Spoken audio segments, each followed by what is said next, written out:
Welcome to Focus Spell. Kindly subscribe, like and share.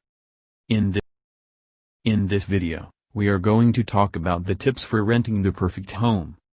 Everyone wants to be able to live comfortably, free of random pipe leaks or short out in their living quarters. You may just be moving to a new environment, stepping out of your parents' house, or just moving closer to work.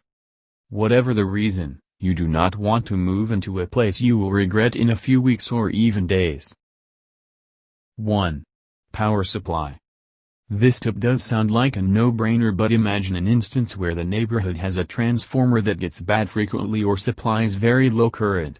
When you step into the apartment or house, take your multimeter, this is an extreme approach, or your phone charger and plug into any wall socket. Your phone would most likely notify you of slow charging if the power current is not sufficient. Switch on every lamp holder you come across. Ask for your junction box, better if it is inside the apartment. Ask for your electric meter. In my country you have an option of prepaid meter or postpaid. Take the prepaid and turn down postpaid. From my experience, power is most likely to be supplied to neighborhoods where more prepaid meters exist, as you won't buy more units when you have not exhausted the units on your meter, and the power company wants you to quickly use up your units. 2. Water supply, plumbing. It seems like a simple thing until you find out your neighbor's tap turns on your shower. Flush the toilets and listen out for running water that will refill the bowl music to your ears. Open the taps and make sure water runs. Ask your apartment has a dedicated storage tank and pump. This is preferred but not always available. Does the house have a borehole or they receive water from the water board? You need to know if it is regular and available. 3. Refuse disposal. Every area has their means of disposing their refuse. I once got to a house whose front gate area was covered in rubbish. They said the pickup truck was late by a year. I almost screamed. Another threw their bins in an abandoned land. They thought they were aiding with landfilling it free of charge. Ensure you know who will be taking care of your refuse. Are they the approved government contractor? You won't want to be called to a waste or environmental board to answer a complaint that you are patronizing unapproved contractors. A phone call to the waste board with the name of the contractor will settle all your fears and worries. 4. Flooding. I once stayed in a fantastic apartment, great view and accessibility to the main roads. The only problem was when it rained, water started washing away the street from the middle till it formed a water basin and started accumulating. My place was at number 18 out of a 30 numbered buildings. The basin was at 12, so it quickly rose after the second year of rain to flood my compound and the 2 streets in front and behind my apartment. My apartment remained dry, but to get out of my flat was an unpleasant experience. I should have noticed the algae or green areas that were formed in the street and houses worst hit.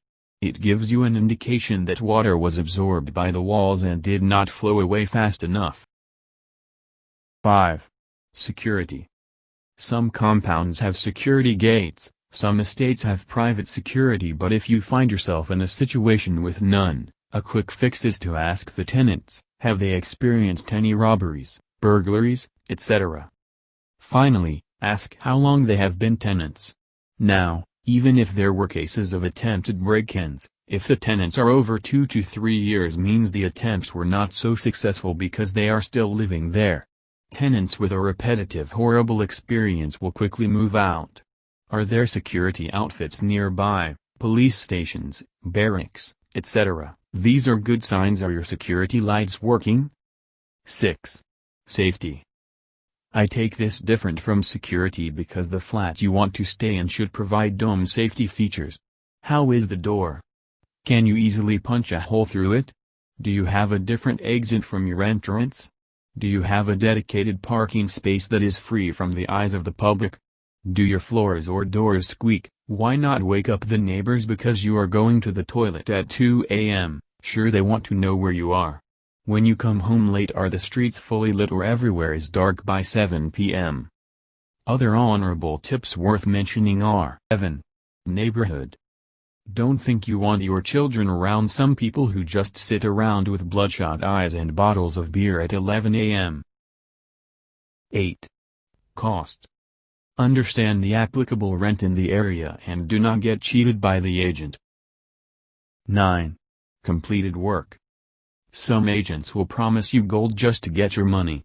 If you spot anything missing or any work not finished in the flat, demand for it to be completed before full payment is made. Even if you drop a deposit, do not complete payment till you have done a full inventory of the place. 10. Route accessibility. If you don't like the road that leads to the great place, take your discomfort to be hunch, because you won't be indoors all the time and then be afraid to go. 11. Phone, data signals. Ensure you have a great signal in your apartment that suits your subscription. I once got a house right in front of a telephone mast, fantastic.